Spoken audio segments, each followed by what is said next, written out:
The vice president of the Soviet Union is sitting in front of a bank of television cameras, and his hands will not stop shaking. He has just announced to the entire world that the president of the Soviet Union is too ill to continue governing, that a state of emergency has been declared, and that he, Gennady Yaneyev, is now in charge of the largest country on earth.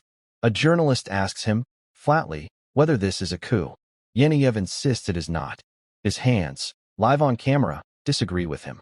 Within 72 hours, the men who staged this takeover will have lost control of the capital, lost control of the story, and lost control of each other, and the country they were trying to save will be closer to collapse than it had ever been.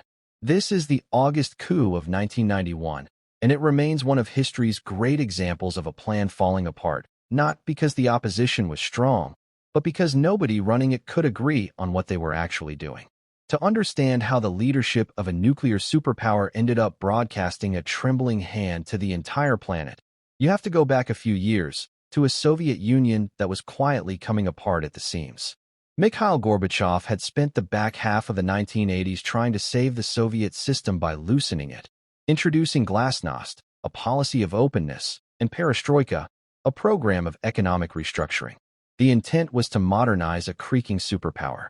The effect, in practice, was that people finally had the freedom to say out loud what had been true for a long time. The system wasn't working, and a lot of the republics that made up the USSR would rather not be part of it anymore. By the summer of 1991, independence movements were gaining real momentum across the Baltic states and beyond, and Gorbachev, trying to hold the Union together in some form, had negotiated a new Union treaty that would transform the Soviet Union into a much looser federation, handing significant power back to the individual republics.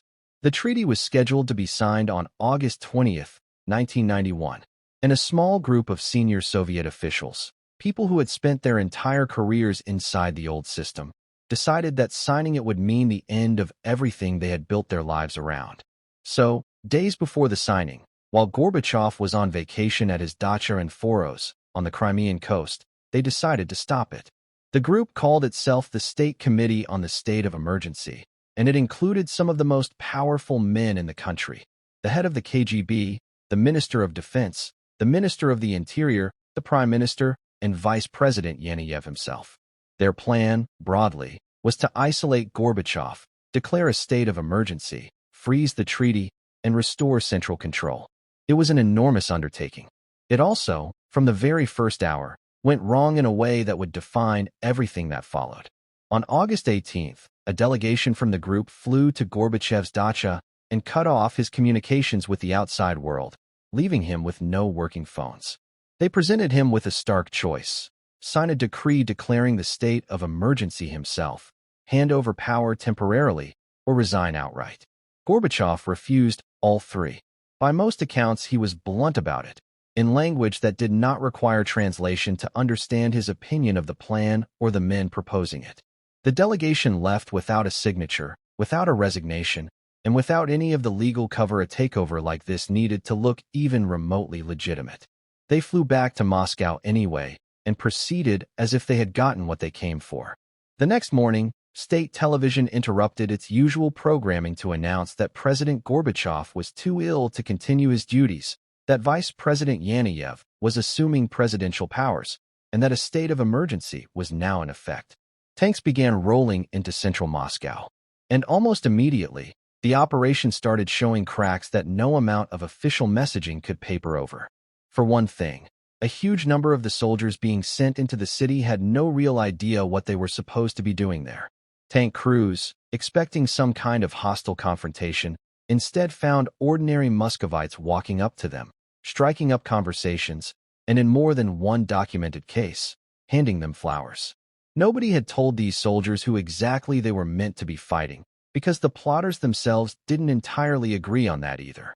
Then came the press conference, the one where Yaneyev's hands became an unplanned centerpiece of the entire event. Journalists in the room pressed the committee on basic questions. Where was Gorbachev, exactly, and was he actually ill, or was this simply a takeover dressed up in medical language? The answers were vague, unconvincing, and delivered by a visibly nervous man whose hands would not cooperate with his talking points. It was, by any professional coup plotting standard, a disastrous public debut. Meanwhile, across town, the man who would end up defining the entire crisis wasn't part of the plot at all. Boris Yeltsin, the president of the Russian Republic within the still technically existing Soviet Union, made his way to the Russian parliament building, known as the White House, and rallied resistance from inside it.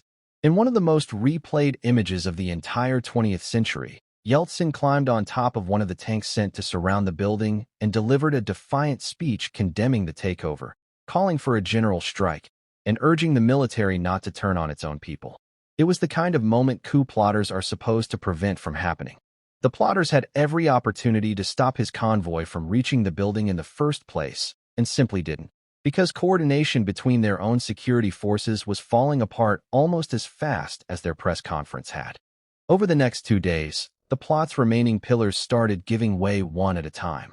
Elite KGB special forces, the Alpha Group, were given orders to storm the White House and clear out the resistance gathered there. The commanders on the ground refused, reportedly unwilling to order their men into what would have been a bloody assault on unarmed civilians defending an elected government, especially with no clear legal authority behind the order in the first place. Regular army units, similarly uneasy, either stood down or quietly began defecting to the crowds gathering around Yeltsin's stronghold. The state of emergency that had been announced with such confidence on television now had almost nobody willing to enforce it. By August 21st, 3 days after it began, the coup had effectively collapsed under its own disorganization.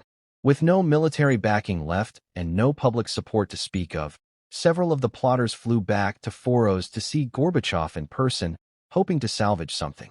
Gorbachev refused to meet with them. When they returned to Moscow, they were arrested. Gorbachev himself flew back to the capital days later, technically restored to power, but the illusion of his authority had been shattered along with the coup that tried to remove him. It was Yeltsin, not Gorbachev, who had stood on the tank, rallied the resistance, and become the face of the moment. Within months, the republics that had been drifting away from Moscow accelerated their exit entirely, and on December 26, 1991, the Soviet Union that the plotters had launched their entire operation to save was formally dissolved. As for the men behind it, their individual endings were about as chaotic as their 3 days in power. Boris Pugo, the Minister of the Interior, took his own life along with his wife as police arrived to arrest him, unable to face what came next. Vladimir Kryukov, the KGB chief who had helped mastermind the whole plan, was arrested, held for over a year, and later released under a general amnesty without ever being convicted. Yanayev, the shaking-handed face of the entire failed government, resigned his post within days of the coup's collapse, was arrested alongside the others, and was likewise later amnestied, going on to live a quiet, largely unremarkable life for a man who had briefly held, on paper, the highest office in the Soviet Union. Gorbachev, the man the entire plot had been designed around, spent his remaining months as president of a country that was rapidly ceasing to exist beneath him, and resigned on December 25, 1991, the day before the Soviet Union officially dissolved. Yeltsin took over as president of the newly independent Russian Federation, having emerged from 3 chaotic days as the most powerful political figure in the country, mostly because he was the only one who had actually shown up with a plan that survived contact with reality. The coup that was meant to preserve the Soviet Union ended up finishing it off roughly 4 months ahead of schedule. Nobody involved in planning it had intended that outcome. But when the people trying to seize control of a country can't agree on who's actually in charge of them, and can't get a group of tired soldiers to fire on a crowd carrying flowers, it turns out the country tends to find a new direction all on its own.